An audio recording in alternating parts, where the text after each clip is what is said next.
نصیر باغا دنیا investigation cell کی team کے ساتھ آج کے ایپیسوڈ میں حاضر خدمت ہے۔ ہمارا آج کا ایپیسوڈ میڈیکل لیبارٹریز کے حوالے سے ہے۔ صحت انسان کے لیے کتنی بڑی نعمت ہے، اس کا اندازہ تو صرف ایک بیمار شخص ہی کر سکتا ہے، لیکن ایک بیمار شخص کو صحت دینے والا ڈاکٹر اس کے لیے مسیحا کا درجہ رکھتا ہے۔ مگر افسوس کچھ لالچی قسم کے ڈاکٹرز، پیتھولوجسٹ اور لیبارٹری مالکان نہ صرف ان مریضوں کی زندگیوں سے کھیل رہے ہیں بلکہ انہیں مالی نقصان پہنچا کر اپنی تجوریاں بھی بھر رہے ہیں۔ پاکستان بھر میں اس وقت ہزاروں کی تعداد میں میڈیکل لیبارٹریز قائم کر رہی ہیں، لیکن افسوس کہ ان کا کوئی قانون اور ضابطہ ہی نہیں۔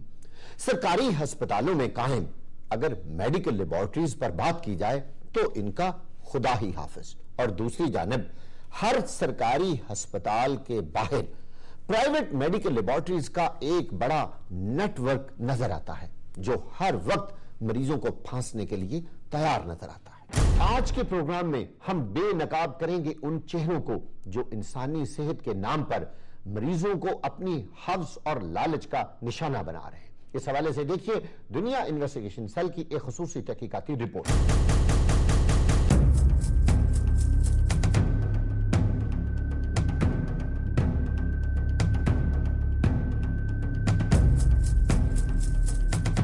پرائیویٹ میڈیکل لیبز کی ضرورت پاکستان بننے کے فوراً بعد ہی محسوس کی گئی جب سرکاری ہسپتالوں میں طبی سہولتوں کا فقدان شروع ہو گیا۔ طبی سہولتوں کے فقدان سے فائدہ اٹھاتے ہوئے معیاری اور غیر معیاری لیبارٹریز مارکیٹ میں آ گئیں، اور کوئی قانون یا رجسٹریشن نہ ہونے کی وجہ سے ان غیر معیاری لیبارٹریز کا سلسلہ روز بروز بڑھتا چلا گیا۔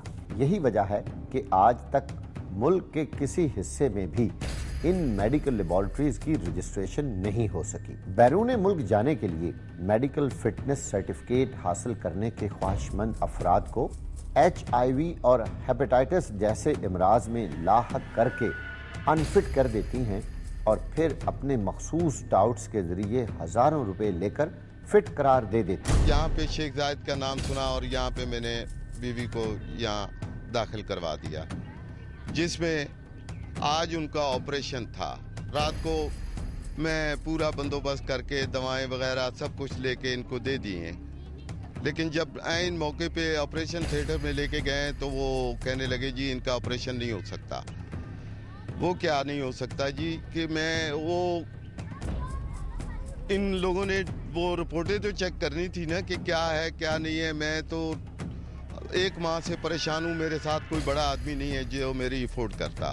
پاکستان نیشنل ایکریڈیٹیشن کونسل کے قواعد و ضوابط کے مطابق ایک میڈیکل لیب میں ایک لیب ڈائریکٹر جس کی تعلیمی قابلیت پیتھولوجسٹ اور تجربہ کم از کم 5 سال، کنسلٹنٹ پیتھولوجسٹ، لیبارٹری سپروائزر اور ایک لیبارٹری ٹیکنالوجسٹ کا ہونا بہت ضروری ہے۔ لیکن کسب پرسی کی حالت یہ ہے کہ ان میڈیکل لیبز کی تصدیق کو چونکہ ابھی تک قانونی حیثیت حاصل نہیں ہے، اس لیے لیبارٹریز کے مالکان اپنی لیبارٹریاں پاکستان ایکریڈیٹیشن کونسل سے تصدیق کروانے کے باضابطہ طور پر پابند نہیں۔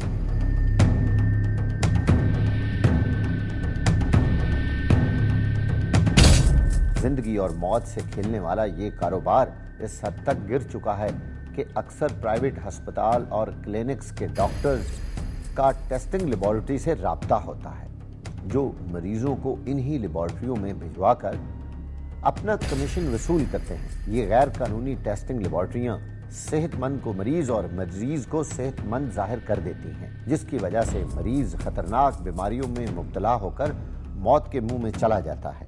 ناظرین، آپ نے ہماری رپورٹ میں دیکھا کہ کس طرح کچھ لالچی عناصر میڈیکل لیبارٹریز کے نام پر مریضوں کی زندگیوں سے کھیل رہے ہیں۔ اس کے ساتھ ساتھ وہ اپنی تجوریاں بھی بھر رہے ہیں۔ یہاں پر ہم لیں گے چھوٹی سی بریک، لیکن بریک کے بعد ہم آپ کو سنوائیں گے وہ بات چیت جس کے سننے کے بعد آپ کی آنکھیں کھل جائیں گی۔